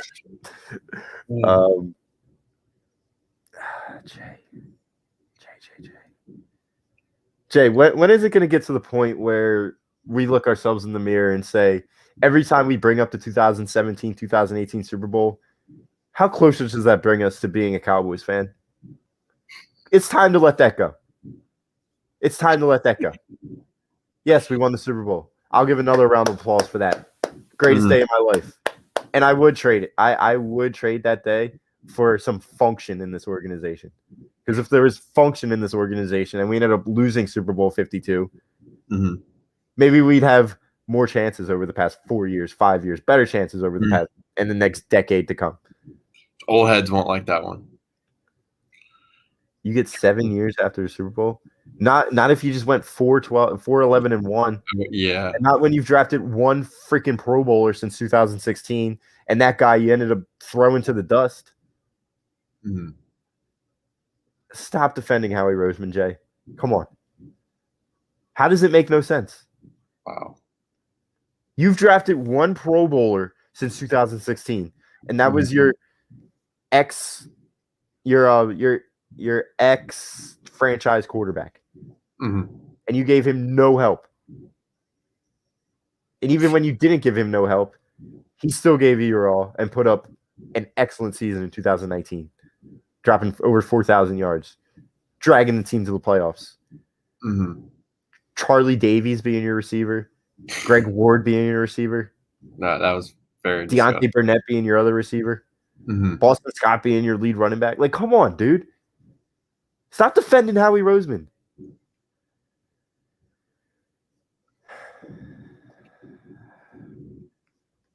Yeah, that's why I think it's going to be a shootout in the first game of the season. All right, so we both agree on 1-1. Following week, we got one of our only primetime games, and that is Eagles at Dallas. Monday Night Football. I got this. Do you want me to say it, or do you want to say it first? This one's at Dallas, right? Yeah. This one's an L. I'm sorry, boys. This one's an L. I think they lose this one by probably 10, I'd say. Probably say go 20-10. I think Zeke's going to have a good game. I feel like he always plays better against the Eagles. Like, he'll have a terrible game like the few weeks before, then he'll just absolutely kill us. 'Cause that's usually what happens. But I don't know. It's early in the season too, so I don't really know how the Cowboys will be. They usually start off hot or cold, and then they continue that for a couple weeks. I don't know. I think it's an L too. Yeah, I think this one's going to be a closer game. I think this is going to be a hard fought game, but at the end of the day, we're just a young football team going into all right. We're a young football team on the offensive side of the ball when it comes to our skill weapons, when it comes to our receivers, our running backs, our quarterback. I just don't think we're going to be able to compete with their offensive firepower. Yeah. We'll see if Dak's like healthy by then. I think he should be. Yeah. Yeah, I'll mark this as an L. I think it's going to be a hard fought game, though. I'm thinking we lose by 2 or 3 or less. I can see it going either way. Yeah. Dude, we get it. We get it. We won a Super Bowl. Howie Roseman was Executive of the Year after we won the Super Bowl, and we all gave him props. But what has he done since then? 9-7, 9-7, 4-11-1, 1 playoff win. Number 19 over DK Metcalf. And that was our Super Bowl win was supposed to be the new norm. And since then, you got rid of the head coach, you got rid of the quarterback, you got rid of both quarterbacks. Mm-hmm. I know a lot of people wanted to keep the other quarterback that won the Super Bowl MVP. You got rid of both quarterbacks, you got rid of the head coach, you got rid of the defensive coordinator, and you signed all the wrong players, and you drafted all of the wrong players. Mm-hmm. So what the hell are you defending? All GMs miss. Get the fuck out of here. Week 3 is no. So we're 1-2. It ain't easy. Okay. The Saints have consistently made it to the playoffs and have had great years, great regular seasons. They just can't make it past the fucking Vikings. The Bills are on their way. The Steelers have been to playoff after playoff. The Ravens have been to playoff after playoff. You want me to keep going? The Rams have been pretty good.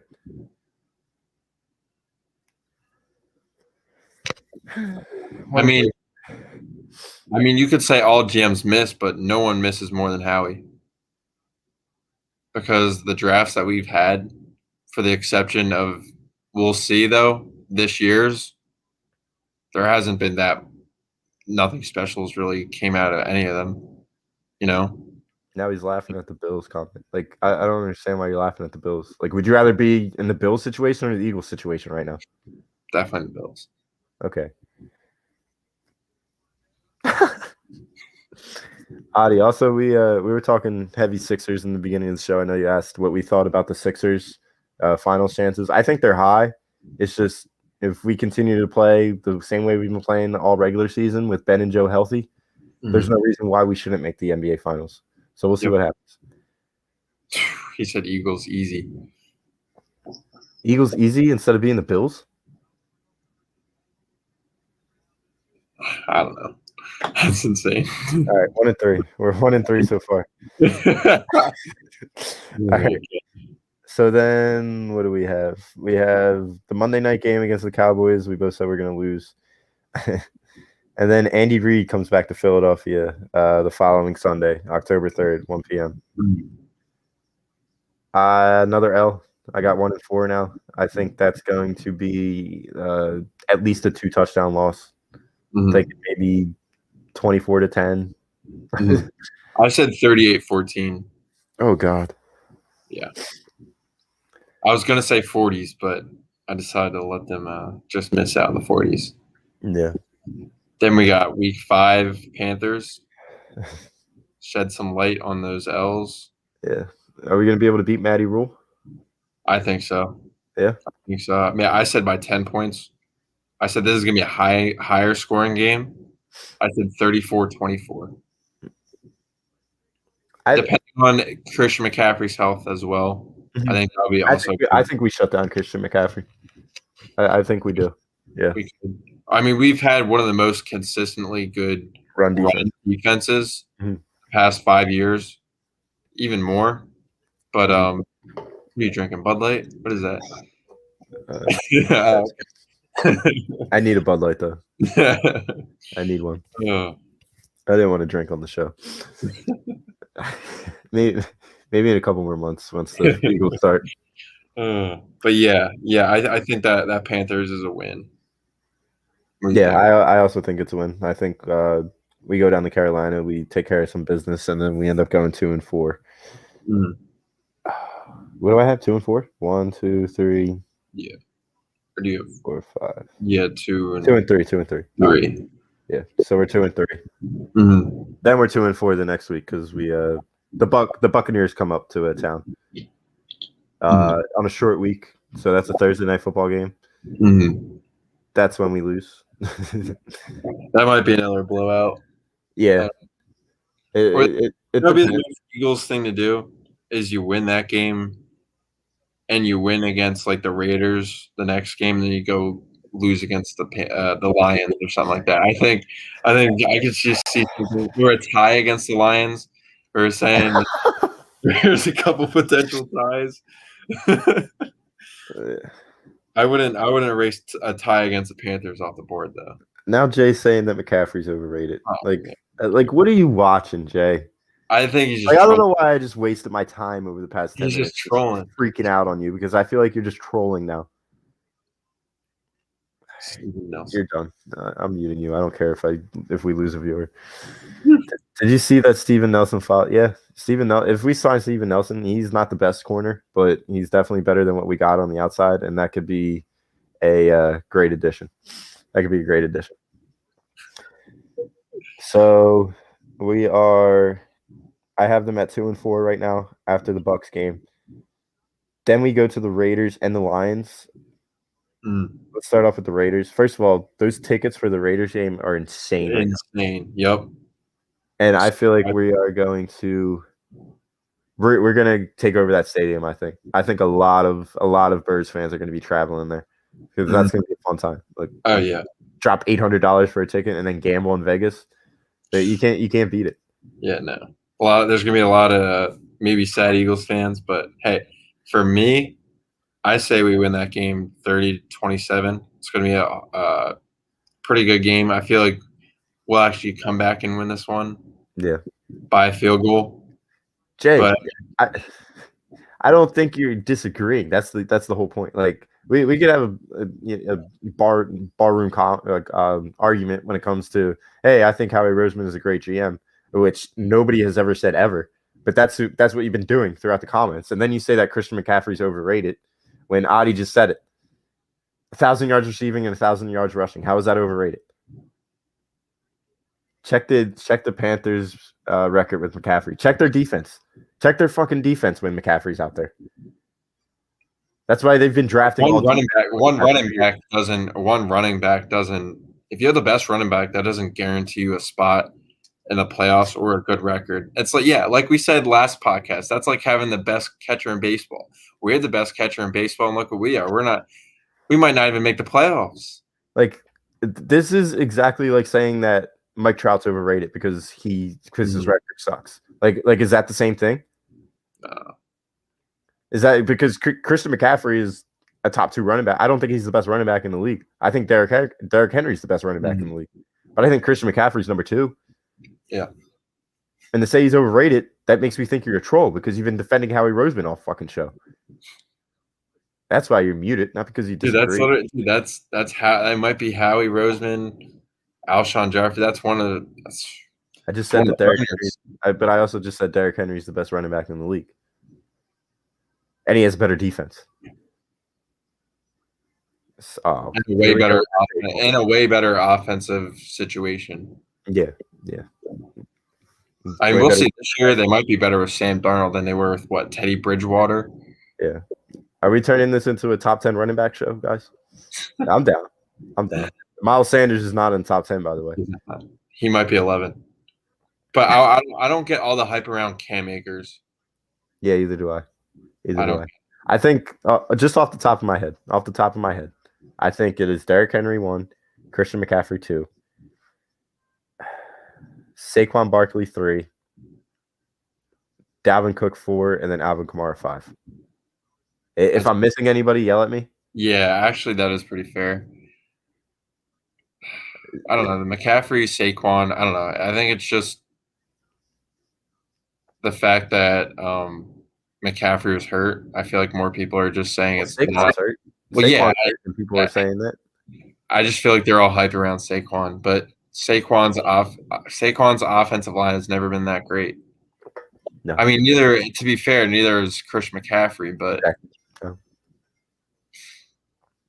But yeah, I think those are the 5 best running backs. Yeah. AJ Brown is nice. AJ Brown is light years better than any receiver that Christian McCaffrey has had to work with. And Christian McCaffrey was hurt all year, so you can't count last year. Someone would say Robbie Anderson. Yeah, and that was his first year. Like you could say Curtis Samuel or DJ Moore, but they really had their breakouts this year with Robbie Anderson. Mm-hmm. So I don't know. Let's get back to the schedule. So I'm saying 3 and 4 after the Raiders. I think that's going to be. I honestly think that's going to be a 2-touchdown win for us. Okay. I think Gruden's a little overrated now. He was a good coach back in the day, but he ain't nothing now. Yep. We got Week 8 against the Lions at Detroit. I think that's a hard-fought win. I know we've come up small to Detroit over the past 3, 4, 5 years. I think we finally can manage to squeak a win out against them. You should. They're the freaking Detroit Lions. Yeah. I know they're going to be going after our kneecaps, but that's no excuse. So I'm going 4 and 4. Yeah, I got that winning too. 30-18. It's gonna be a little bit more of a lead, but we'll see about that one. Then we got Week 9, Chargers. We got Justin Herbert coming in, first time playing the Eagles. Yeah. What do you think about this one? First of all, I just want to say, Jay, I finally agree with you on something.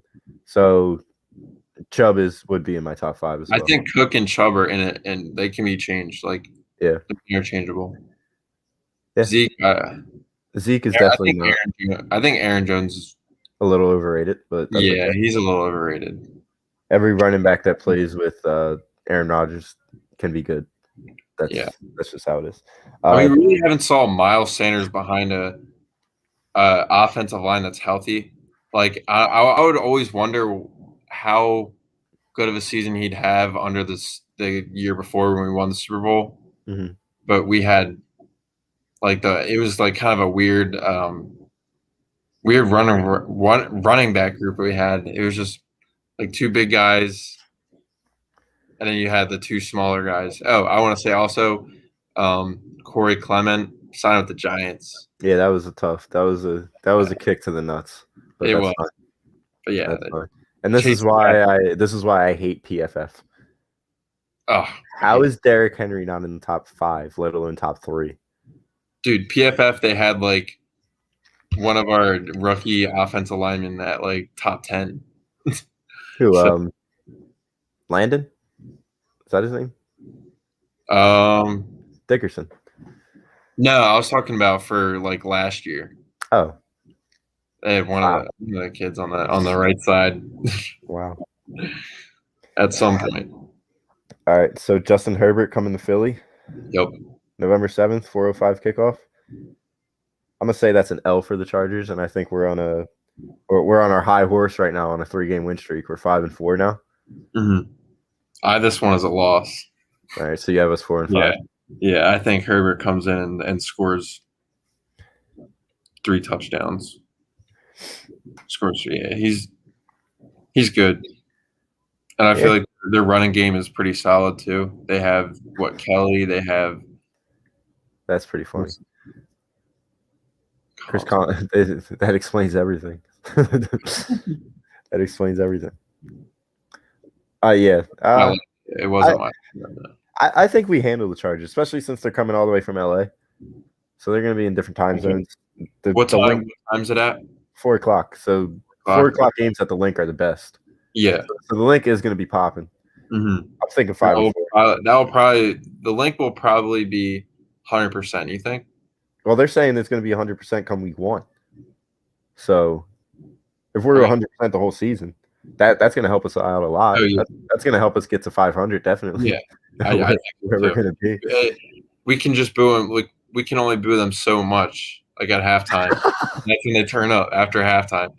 Sometimes, unless you're Carson Wentz, you don't score any touchdowns after. It's the Carson Wentz Ben Simmons show. Slander show. You can slander Carson all you want. What we did to him is just insane. I should put like a picture of Hurts right here, or a picture of Hurts right up here. I should just get rid of this picture in general. How about a picture of Sirianni's, the fat head of Sirianni over Doug, and the stupid visor? 3 of these. Does Sirianni wear visors? He gives me visor energy. He gives me softball coach energy. Dude, I like Sirianni. He's a goofball, but like, it's what you expect of the younger guy. Yeah. Dude, I'm watching all these highlights from playoff hockey. You got Nashville versus Carolina. Like, it just saddens me, but let's keep going. Mm-hmm. Let's keep going. All right, so I got 5-4. You got 4-5 after Chargers, week 9. Or whatever week it is. I don't know if we had a bye yet or not. We have not had the bye yet, so it would be week 9. So we got Eagles at Mile High. This is an L. This is a big fat L. You think so? Dude, in my prediction, it's a 3-game. Drew Lock? In my prediction, it is a 3-game winning streak that we're on right now. It's going to be the first time Jalen's going to play out in Mile High. Time zones are going to be all fucked up, so they're going to be using that excuse. Pop isn't a fan of that time zone. There's absolutely no freaking chance that this football team goes on a 4-game win streak. Fair enough. But so I got them losing this game. So I got them. I have them winning. I just feel like you got always handle the Broncos. I always think they handle the Broncos. I got this one with them winning 30-7. Well, Surtain is on the Broncos, right? Yeah. So Surtain versus the Broncos. Can he play wide receiver? Because Jerry Jeudy that's on that team. There you go. They have Drew Lock. He's probably the worst. They got Teddy. Teddy Bridgewater. I don't know about Teddy. Maybe they trade for Aaron Rodgers. I wouldn't want to play there. If they trade for Rodgers, that's a damn well L. Yeah. Yeah. But dude, he's gonna stay. He does this every year. Just pouts and cries, even though he has arguably the best wide receiver and a top 5 tight end. Yeah. And a consistent, great offensive line and run back. Yeah. Great running back. But Pop, I'm not going to use it as an excuse. I just know after I heard the Doc Rivers interview when it came to the time zone, that really messed me up. And that just made me realize that most athletes are divas and they're going to be saying that as an excuse. That's the only thing I was talking about that. I'm personally not going to use that as an excuse if we lose a football game. But that's what people are going to be coming out and saying. Mm-hmm. So the next week after that, we're home against the Saints yet again this year. I say that's another W. Especially if Taysom Hill's the quarterback. We eat up quarterbacks that play like that. Yeah, we do. We did it with what? We did it with him last year.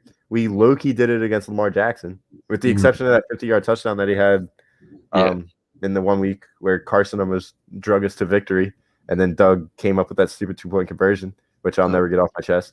But with the exception of that run that Lamar had, we were shutting Lamar down. Mm-hmm. We always hold Russell Wilson to mediocre games. We could just never score the football against them. Yeah, that's an issue. I don't know though, because do you think the Saints are a playoff team this year? They have a defense. They have a defense. They still have the defense, but they don't have a quarterback. James Winston is not gonna be their guy. He's just not. He's not gonna be their guy. There's no damn way. I mean, they signed Taysom Hill to be the quarterback. They signed him 4-year, $124 million. That's disgusting. It was an extension. Wow. Either or, I feel like they'll still lose. They'll find a way. I mean, they don't always do well against the Saints for the exception of last year. Yeah. I mean, that was Jalen Hurts' coming out game, so Yeah, I think he beats them again. Okay. I think he beats them again. But I also think that the Saints are going to be legit again. Like, I think it's going to be one of those surprising wins where we're 500 throughout the football season. We kind of need this victory because we're still hanging around in the division, and we end up winning that game. So I think we go 6-5. That's fair enough. And then we come right back next week and we blow it as we go up to East Rutherford and lose to the Giants. That's my prediction. So we're 6-6 after the Saints game. We're 6-5, and then I think we go up to New York against the Giants, and I think we blow it and we lose that game.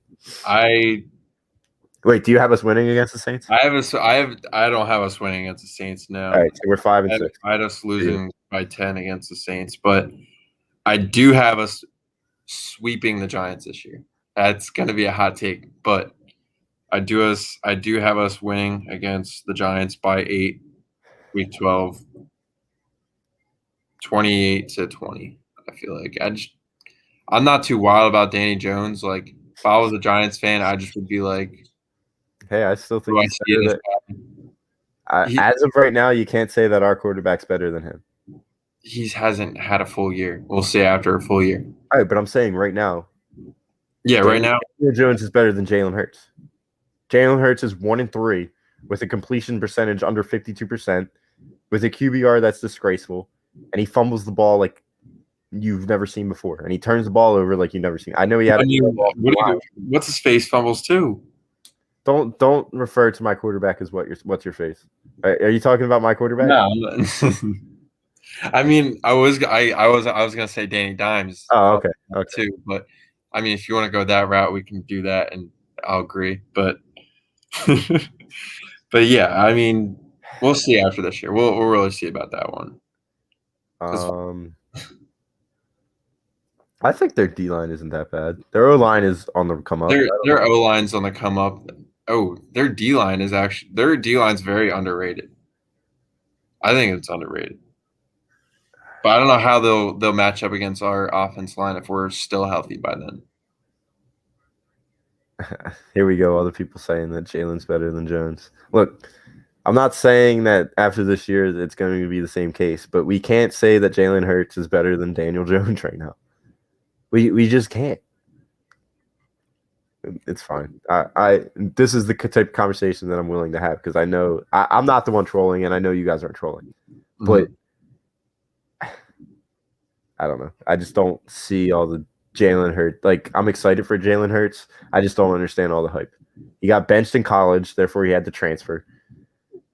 And then he comes into the league overdrafted, not being able to throw the football after not seeing his first read. Like, I want to give Hurts – I will give Hurts the full season. I will.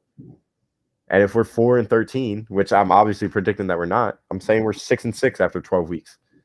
So I'm thinking the kid's going to be okay. Is he going to be our franchise quarterback? I don't know. But we'll see. Mm-hmm. All right. So I got 6-6. And yeah, they might as well just stay in East Rutherford. I might be going to that game. I might be going to the Jets. Yeah. Oh, yeah. You want to make it interesting and go to the Giants? No, Jets are cheaper. The Jets tickets are cheaper right now. But so you got Zach Wilson. I think that's going to be a W. I think I'm going to bring the magic to the stadium. Yeah. 7-6, maybe. Mm-hmm. I think we're going to completely annihilate Zach Wilson. I think our defensive line is going to go after him. Yeah. I think it's going to be kind of similar to the Bengals, even though we did tie that game. If we actually tied this game, I don't know if I'd be an Eagles fan anymore. I don't know. I just too depressed to be an Eagles fan. But no, I think they will win this game, though. I said 33-7. Yeah. I think it's a blowout. It's going to be hard for them to score. I can just see it right now. It's going to be like a rainy game.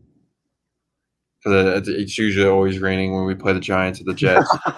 So I hope it's not raining. It's always raining when we play there. But then I think that's another stadium takeover, though. I think we take over that stadium. We could. Oh, yeah. We had the bye week after that. I agree with Kid Savage here. Like, that's what I'm saying. Like, I don't hate on Jalen Hurts. I hate the draft pick. I hate that we drafted him in that position. But I don't hate him as a football player. I want him to prove himself, and if he does, we're going to be a good football, like an average football team that might make the playoffs in a weak division. That's all. Mhm. But to say that he's better than Daniel Jones, the kid's 1-3, and his completion percentage is below 52%, and his QBR is in the 60s, and his touchdown to turnover ratios, touchdown to turnover ratio is disgusting. Yeah. So you can't say that he's better than Daniel Jones right now. And Spike, I'm not a Giants fan. Like, nah, we'll see after this year. I mean, it can be even hard to gauge after this year too, because you just look at the offenses. Like they have the better everything besides tight end, and we really don't know about even our offensive line. You know, like they have Galladay, we have Rager, we have Smith, they have Slayton. They're pretty loaded. So I got 7-6. What are you at right now? I think 6-7 or 7-6. Did you have them beating the Giants? Yeah, I had them winning. Yep. So yeah, you're 6-6 right now. So do you have them beating the Giants or the Jets? Yeah. All right, so you're 7-6 as well. Yeah. All right, and then we come back home after the New York trip, 2-week New York trip to play the Washington football team. What do you got? I say we're gonna win this one, 21-10. I said. I don't know what is with the 10. I can't tell you. You think we're gonna have the best defense in the league, don't you? Yeah, maybe. I don't know. I think we'll hold up against them. I think Fitzpatrick is only a good quarterback for the first couple weeks, and so I think only Heineke's only going to have a touchdown. Maybe he might run it in himself, or it might be a run-in touchdown, and then their field goal. But I think Hurts took that one last year a little personal at the end of the year. When he got benched for him. I think he turns it up against Washington. Yeah, that's going to be a revenge game for Hurts if he's still the quarterback. No, he will be. Yeah, he will be. Don't worry. Nah, he will be if we're 7-6 at that point. Yeah, I'll give it a W. 8-6. Then do I have us going 9-6 the following week against the Cowboys?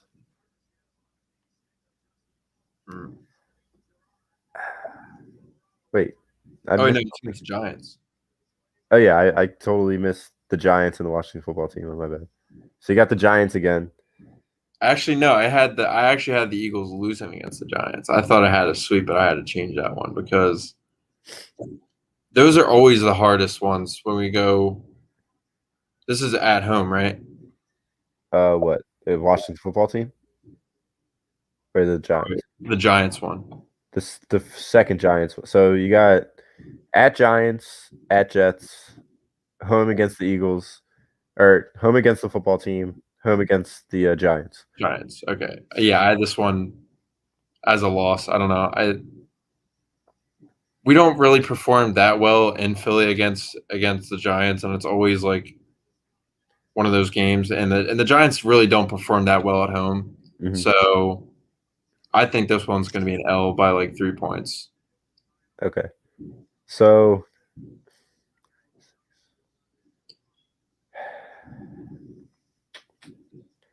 all right, so I have us at 8-6 after the Washington football team game. Mm-hmm. I think we're going to get swept by the Giants. Swept? Yeah, I think we're going to be 8-7 after that second Giants game.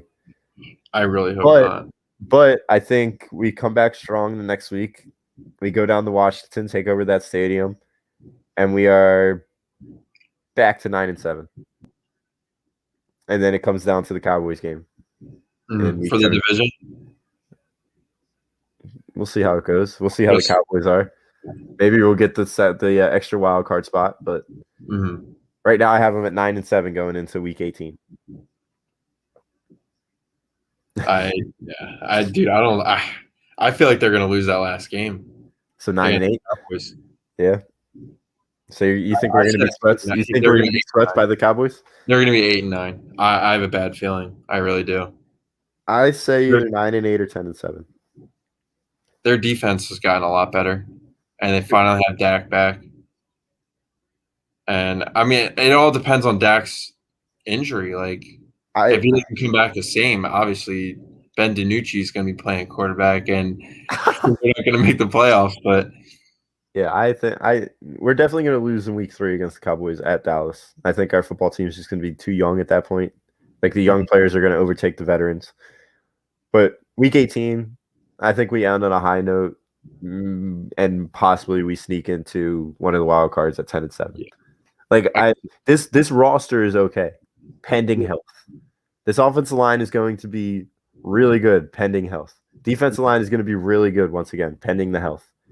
Linebackers you shored up. The secondary you shored up. And it depends on Jalen Hurts, the receivers, and the coaching staff. Mm-hmm. If those 3 things click, we're 10-7. If they don't, we're 3-14. Mm-hmm. There's no in between. Wow. There's no in between. That was very true. Yeah. I said this before the podcast too. I'd rather just not even. I don't even want a wild card spot, honestly. Yeah. It won't be. I mean, maybe for Hurts' sake, but I don't know. Well, that's the thing. Do you want Hurts to be an average quarterback winning 10 games a year, 9 games a year? Yeah. Or do you want to find somebody that'll win you 12 games a year? I mean, if you make the playoffs and you win a game, you can shut everyone up like all the Carson lovers, because that would mean, Jalen Hurts has a playoff victory and Carson Wentz has still yet to win a playoff game. Okay. But he will, though, this year. Carson will this year. He might win, too, easily. Yeah. So, yeah, I know. We did him dirty. If he's lucky, Jimmy. Adi, have a good night. Thanks for the contributing comments. Nobody's going 3-14. Stop it. Look, I'm not wishing it, but if Jalen Hurts isn't the guy, then we're 3-14. If Sirianni is, what the hell do you do if that happens with Hurts? If you're 3-14, you have a top 5 draft pick, so you draft a quarterback, or you use all 3 of those draft picks and trade for Russell Wilson. Would you trade for Watson? I don't know, dude. It depends on the legal. Like, if the legal issues clear up, maybe. Mm-hmm. I know the Eagles have a history with going after guys for their second chance or whatever, so that would be cool. Mm-hmm. But it really just depends on what happens. Like the charges being pressed, if it happened, if it didn't happen, it really just depends on that. Dude, I feel like that would be like a Michael Vick sort of thing. I mean, depending on if he's guilty or not, but Michael Vick was guilty, so we'll see. I would take Watson a heartbeat if everything clears up and everything goes well with him. He doesn't want to play there. He already had that being known before he had the allegations against him. Mm-hmm. So yeah, I wouldn't really want to trade for Wilson, who's 34, 35, and then Watson's a whole 10 years younger. Yeah. No, I just think that's way more appealing. Mm-hmm. Jay says you always want. Yeah. Jay, I've always been such an optimist. I always want to win every single game. I'm so against tanking. But as long as we keep making it to the playoffs, it got back to our first point an hour ago when we were arguing over it. As long as we keep doing that, Howie's never going to go. And I need Howie to go so that we can win more championships. That's my only point. Yep. And Pop makes a good point. If we make the playoffs, Hurts played well to get us there, even if it's wild card. How is that a bad thing? It shows progression in his play. I guess it's not necessarily a bad thing for Hurts. It's just a bad thing for this organization because you're enabling the enabler. That's how I see it. If you get eliminated in the wild card once again. Mm-hmm. So we'll see about that. Damn, it's gonna be an interesting year. It really is. It could go either way. We could be trash, or we could be that 8-8 team, that 8-9 team. Could have a tie in there. Yeah. It's like a lot of everybody's saying that they take Watson, like Jay, Rodney, Mr. Wing, Kid Savage. Mm-hmm. All of them are saying take Watson. Like I'd be down to take Watson. I'd be down. Yeah. But I just hope comes with a lot of baggage, though. Like you really don't know if he's going to be suspended or not. Yeah. I mean, obviously, if he gets like suspended, I don't know what they'll do about that. I don't think they'll do that unless you're like giving up like 1 first-round pick and that's it. But I don't see that happening. Yeah. But if you brought in Russell Wilson to play with these young receivers, play with Jalen Reagor, Hightower, Devontae Smith, that intrigues me. Dallas Goedert. Maybe Ertz wants to stay if you have a quarterback like that at that pedigree.